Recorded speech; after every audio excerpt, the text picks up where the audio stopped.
Hello කොහොමද ඉතින් ඔයාලට ඔක්කොම සතුටින් ඉන්නව නේද? අද ඉතින් අපි තෙත නැතුව කරවිල මාළුවක් උයන්න තමයි හදන්නේ.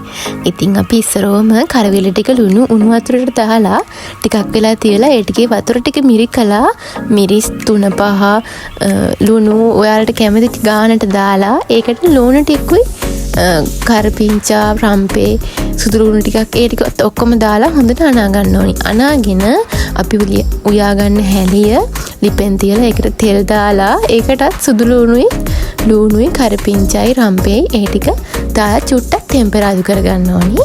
ටෙම්පරාදු කරගෙන අපි ඒකට කරවිල ටික දානවා. ඉතින් කරවිල ටික දාලා අපි ටික වෙලාවක් උයා ගන්නවා.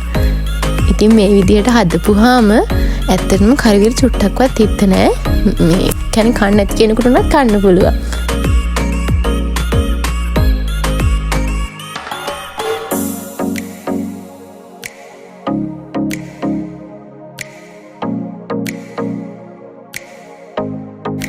ඉතින් අපි කරවිල ටික තෙලට දාලා ටිකක් වෙලා තියාගන්නවා. මොකද තෙලෙන් චුට්ටක් කරවිල ටික තැම්බෙන්න ඕනි නිසා.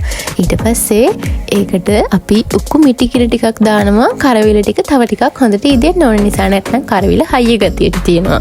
ඒ හින්දා කිරි ටිකක් දාලා අපි ඒ ටික උයා ගන්නවා. අපි කරවිල මාළුව හදලා ඉවරයි. ඔයාලත් හදලා බලන්න. ඒත් එක්කම මගේ channel එක subscribe කරන්න.